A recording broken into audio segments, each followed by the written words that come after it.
that, 11 comes in this season hot. Like, she's ready for battle.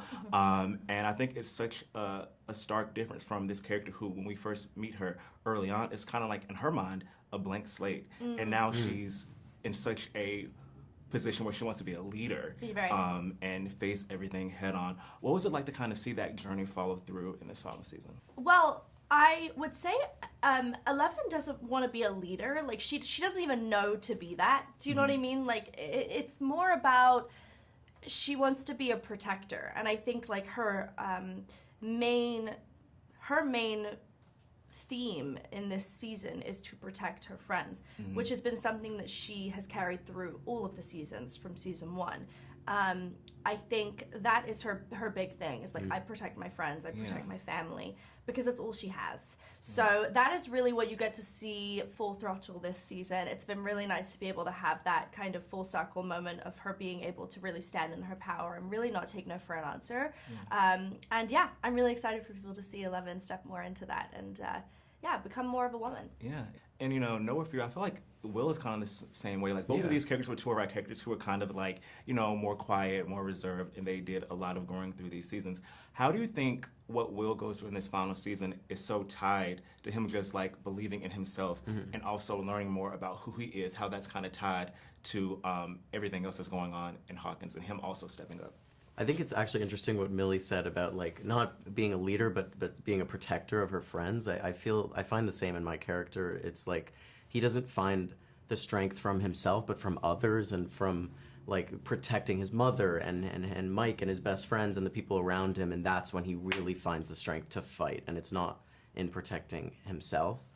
But yeah, I mean, through his relationship with Robin in the new season, he does learn to come to terms with who he is, and it's a beautiful kind of tie with his own personal struggles and the external struggles against him. So much of this show from the inception has been shrouded in mystery, like even just knowing what the upside down even is. For you as actors, what's it been like to kind of be on the journey with us as viewers as well, and like come to this point where you're kind of even piecing things together about what your own theories about what all this is? What's that been like?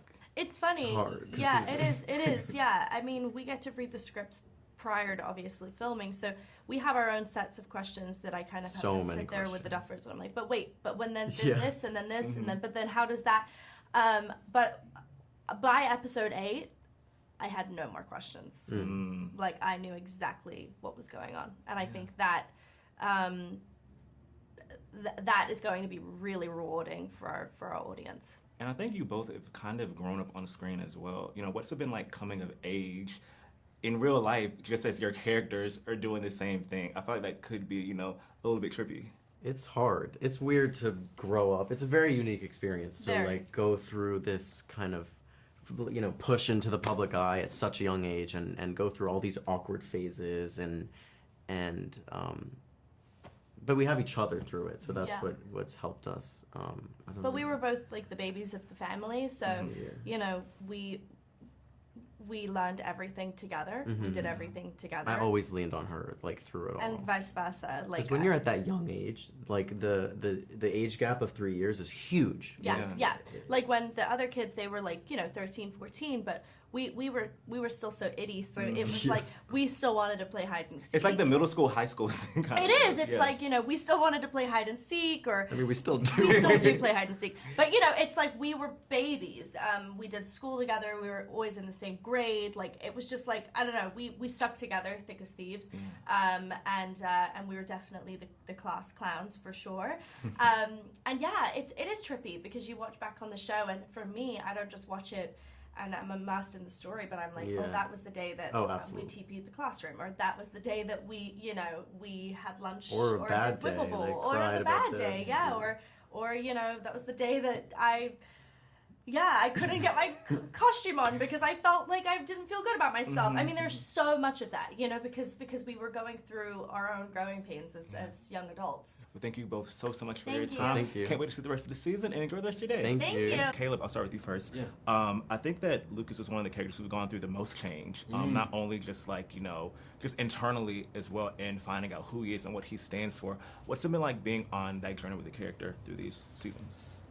I think it's been a grateful journey, learning myself, and honestly, kind of like I was talking to Gaten and Finn about this. I'm like, I am kind of Lucas in a way where I grew up like in a suburban town and being like maybe one of 4 black kids in the school, and kind of just navigating that, but like always having my friends and people that I loved, but just kind of like going into the nerd element of it all. I feel like Lucas is a character we haven't seen for people like me on screen, and I'm happy to honor him and kind of show a different side or different like personality and resilience and power that speaks for himself. So I think it's been an amazing journey, a grateful journey, and learning from my characters with the people that I've worked with, you know? Yeah. And Sadie, for you, you were one of the first new major characters to enter the show. And sometimes you have a fandom that's, you know, very intense and like loves characters. Sometimes it's hard to break in as a newbie. So how does it feel going from like that stage of the character to now, like you're, you know, basically front and center as one of the primary characters of the series? It's crazy. Joining the show was really hard at that age, I think, and also it was such a success. And yeah, like you said, fans can be really protective. So yeah, that wasn't like the smoothest transition for me. There was a lot of nerves attached to it, and I always kind of felt like the new kid. And I don't think it was until like after season 4 where I was like, okay, I think I don't feel like the new kid anymore. But yeah, it's amazing to just like think about how it started and now feeling like, yeah, that Max is cemented into Stranger Things and into the party. Yeah. And Finn and Gaten, similarly for both of you, it's like you all kind of grew up with these characters in a sense. I think yesterday I saw on my TikTok randomly the clip came across when you all were performing on James Corden, the Jackson 5 medley. Yeah, back when we thought we couldn't say no.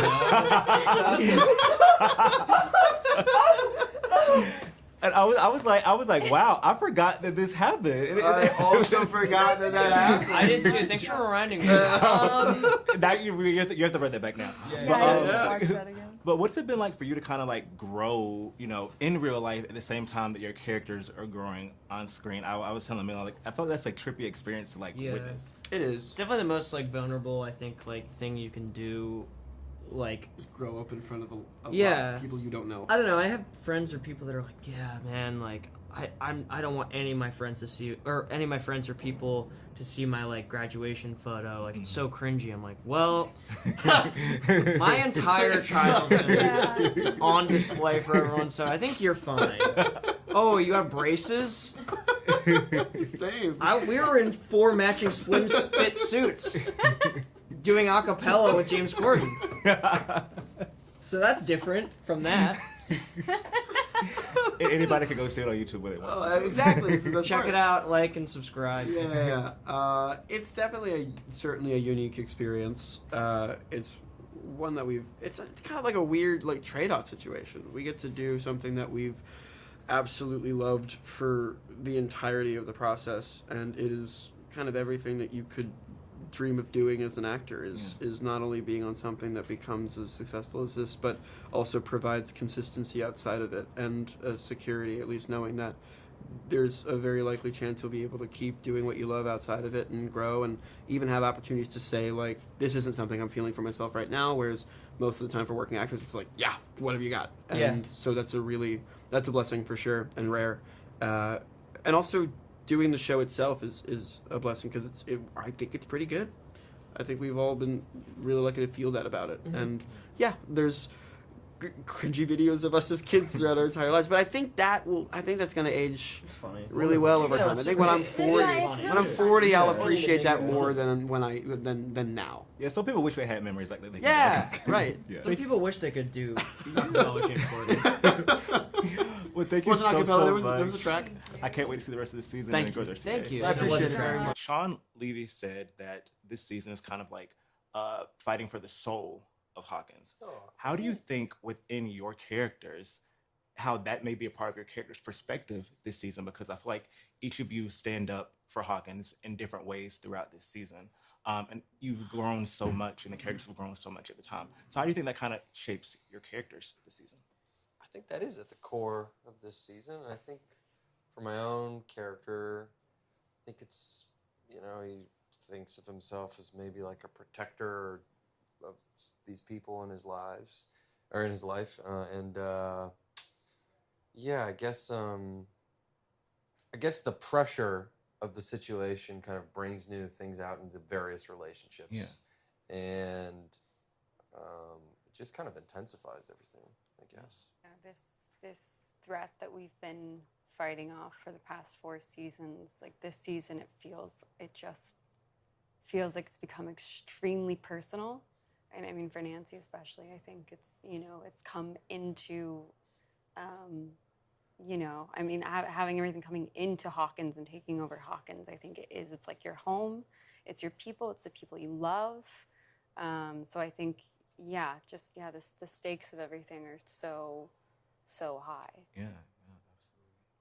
I feel like, especially with Robin's role this season and what her job is, it's made me think a lot about like the news and information, and the way that we get out information and the way that we talk to each other and how important the truth is. And I think that you know, there's a lot of overlaps to me with this season and how the world feels right now.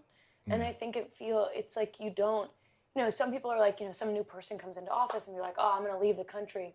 But you don't, because this is where the people that you love are, and the places that you remember, and the spirit and the feeling that you've grown up with your whole life. And you don't want to leave. You want to make it a place you want to live. And I'm so inspired by the way in which the characters in the show fight for the identity and the soul and the heart of the place that they're from, because I want to do that. Yeah, no, absolutely. Yeah, I knew going last was going to be. I was like, okay, like down the end of the line thing. Next time.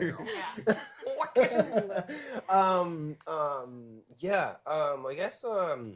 No, the brother's also the heart of the journey. Like you talk about, soul's a great word. The soul, the heart, and I think not just Jonathan, but all the characters. They you know, they really stand up for each other and what's right, and that's you know, that is at its core. And I feel like this season, more than any other, you feel that.